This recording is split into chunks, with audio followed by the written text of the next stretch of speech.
here's what I like to say. Sometimes you gotta just fight. Sometimes you gotta fight through. Somehow you gotta make a way where there was no way. You better clap your hands like you're catching what I'm saying. When you're in that depths of darkness and that depths of despair, and you've been through hell and back, and you've had the crap beat out of you because you've been through so much, just know you can get better. You can heal. I know it's painful. I know it's hellish. I know it's terrible.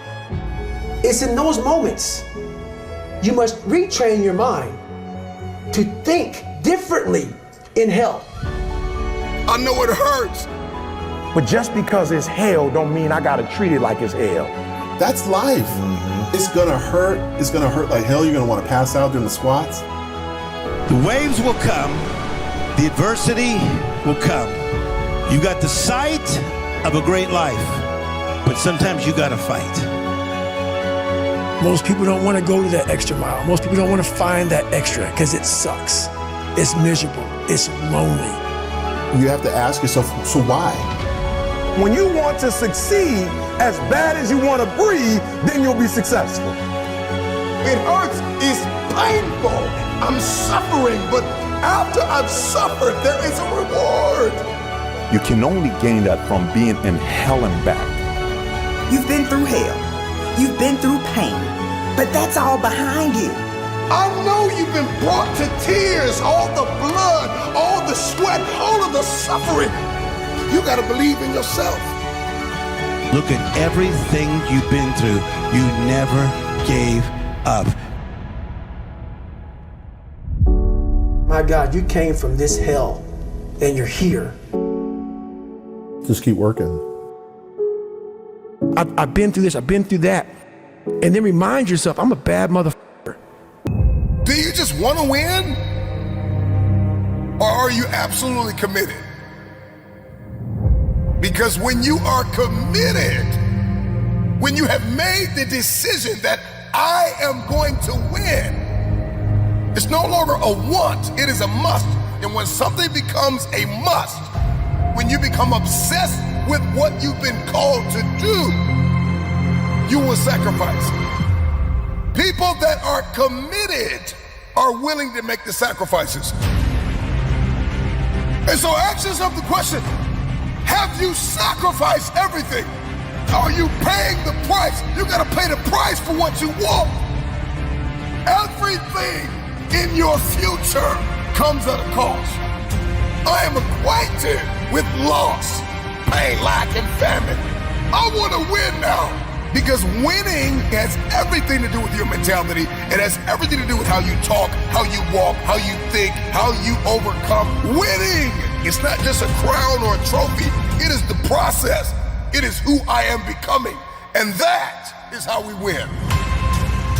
If you're going to hit your goal and if you're going to punch through your targets, you have got to see differently. You have got to think differently. You are going to have to connect differently. You're going to have to communicate differently. One day, I just decided I'm going to raise my standards. Make a decision. Raise your expectations. You got to go to the next level. There's always another level. You've been in this place of misery long enough. It's time to win. There is no other option. Winning is a non-negotiable. It's what I do. And all of a sudden, wham, no longer is it just what you do. It is who you have become. Because there are some people that win, and then there are winners. There are people who win, there are people who lose, and there are people who are winners. This ain't just something I do, it is who I have become. I am a winner. You do the work now, and all of the shit that you could ever want to do for your family, your kids, your loved ones, it's all going to be on a whole nother stratosphere. I'm the best ever. There's no one that can match me. I'm the most brutal and vicious and most ruthless champion there's ever been. They're gonna fear me. You have to be the champion before you become the champion, so that means lifestyle. have to be him before you become him. You gotta be him before you become him. That's how it starts. You look at somebody, I want to be like him. You don't say, hey, I'm a bad motherfucker. I want to fight everybody out here. Nobody's going to kick my ass. You see somebody and say, hey, I might want to do that. Well, greatness is when you make your delusions your reality. Nothing's impossible for somebody who's going to try. But you'd fight Tyson Fury. Yeah, I'll fight a lion if the price is right. My whole objective is your total surrender, your total domination. I'm gonna destroy you. That's why Rogan said when he watched you, you were intimidating. Your rage is a very unique rage. Well, that's their fault to be intimidated. How you gonna let somebody scare you for something you worked for? I respect a person who's willing to die for what he truly wants. Ali had the will to win like nobody that ever lived in boxing. Then he believed he projected to his opponent.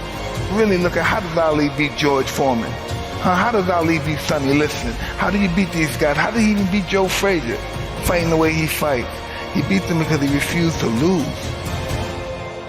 But we have to believe that we're divine and that we learn from our experience, because confidence breeds success and success breeds confidence. They go hand in hand. You have to know who you are first. You know who you are. I know who I am. People say they're great all the time, you this, you that. Whatever they say, I know who I am. Without self-love, you're nothing. Because self-love is discipline. And discipline is doing what you hate to do, but do it like you love it. I never wanted to be obscure. I was born in obscurity and I never wanted to deal with that again. I'm invincible, I'm a savage, I'm ferocious. I'm the smartest savage. I knew I wasn't going to die before I became champ. When this is over, everybody's going to know my name.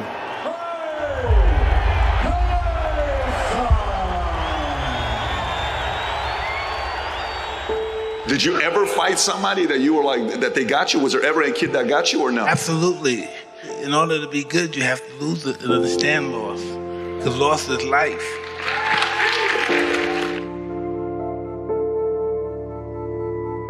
Adversity make the strong stronger or the weak weaker.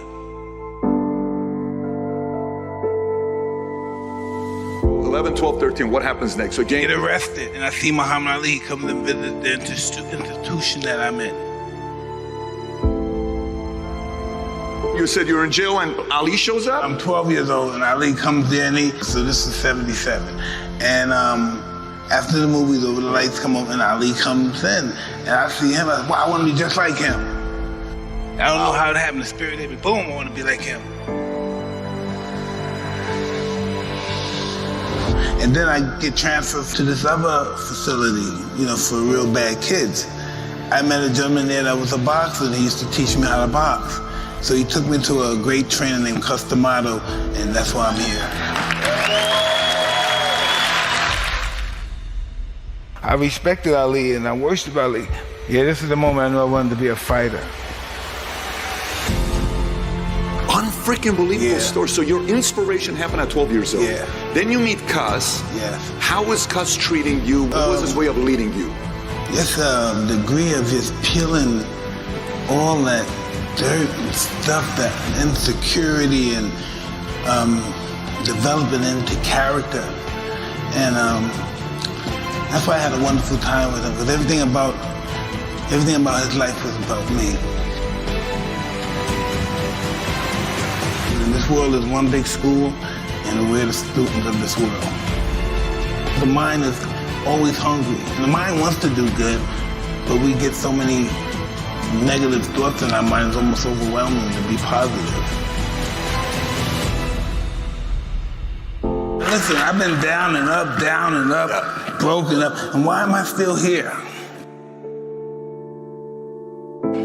Because life is going to give everybody a bad hand. No one's going to leave here without being tried in life.